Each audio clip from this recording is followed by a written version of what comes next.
to News Geelong. The Torquay Surf Beach now boasts a new kiosk open at the eastern end near Cosy Corner. Debbie Meany was there. Third Wave Kiosk here at the Surf Beach in Torquay is now open for business and serving great coffees and food. I spoke with Richard Davies from the Great Ocean Road Coast Committee about this wonderful facility we have here in Torquay.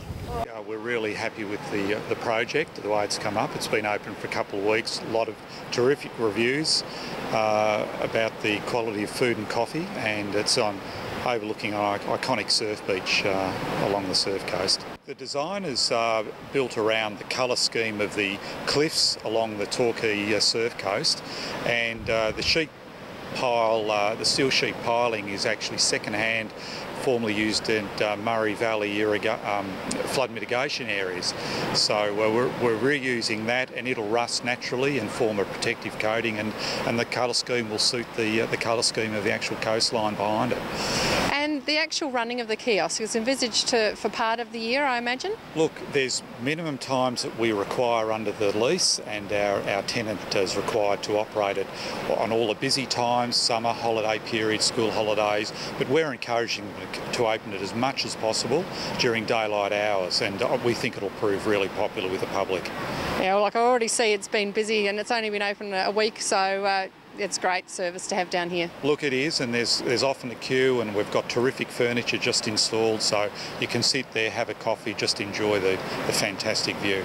Great, well, I'm going to go and have a coffee, so... OK, Debbie, I'll join you. Of course, today we're here at one of Australia's most iconic surfing locations to officially open the new kiosk. At the Third Wave Kiosk in Torquay, this is Debbie Meany for News Geelong. Thank you, Debbie.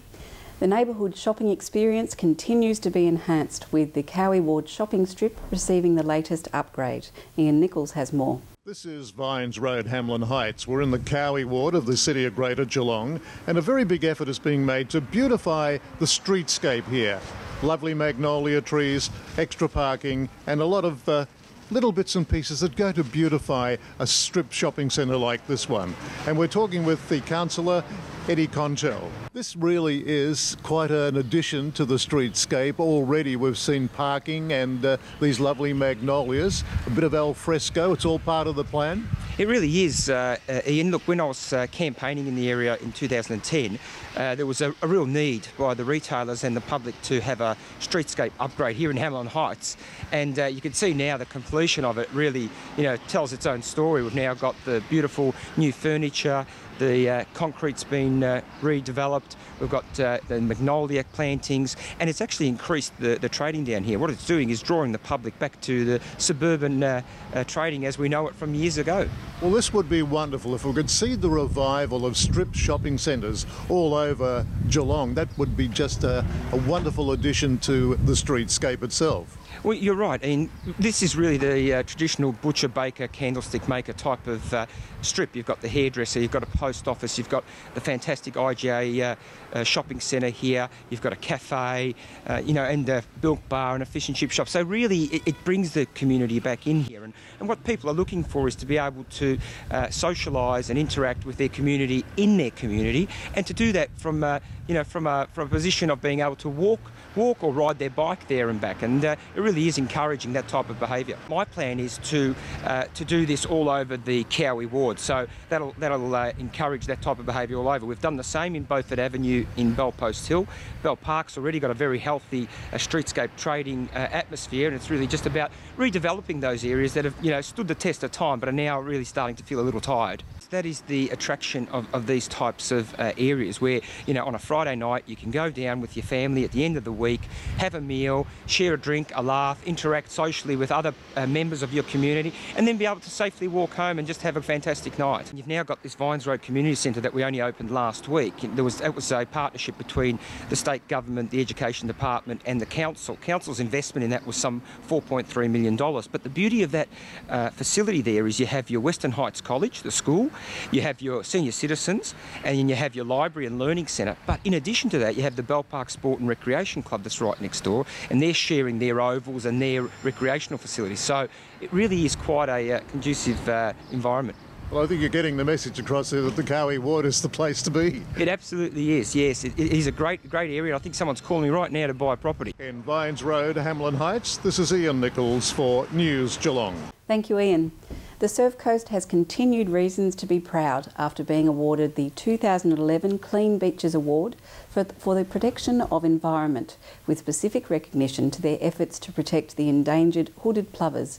Debbie Meaney has more. The Great Ocean Road Coast Committee has been recognised for its protection of the hooded plovers. I spoke with Jane Rowlands and Mike Bodsworth from the Great Ocean Road Coast Committee about these beautiful birds and just what they've done to protect them. We entered 5 different initiatives and projects into the Keep Australia Beautiful 2011 Clean Beaches Awards, and we got made the finals with all 5 projects and initiatives, and much to our delight, we won the Protection of the Environment Award for our protection of the threatened hooded plovers. So what did that actually involve? Fencing, that kind of thing? Yes, so GORC does quite a few different things to assist in their protection. We work with Birds Australia, helping their volunteer hooded plover monitors, so we coordinate those volunteers and gather information from them. We do fencing, signage, raising awareness in the community through local media and those kind of things. So it's a bit of a multi-pronged approach at trying to protect the little birds. They're listed as threatened in Victoria, and it varies from state to state, but yeah, threatened, which is not quite as bad as endangered, but it's still pretty bad. So the Coast Committee has decided to look after them. How actually has that happened? Well, I guess we manage Crown land between Torquay and Lorne, and some of the areas that we manage are habitual hooded plover nesting areas, and they're very much creatures of habit. So it just fell within our natural responsibilities as a land manager to look after the little birds, and there were well-established programs with Birds Australia, who are a key partner of ours in that, and also a number of local volunteers had been working hard for some time, and they encouraged us to take an active role. They're a beach nesting bird, which and they're one of several species that nest on the beach. So they literally just scrape a nesting hollow in the sand, and they lay their eggs in that. So it immediately puts them into conflict with beachgoers and dogs, which are 2 of the major threats to the birds. In the Surf Coast, this is Debbie Meaney for News Geelong. Thank you, Debbie. You're with News Geelong as we go to a break and return with Mitch Cleary and the world of Geelong sport and the latest weather with Sophie Miller.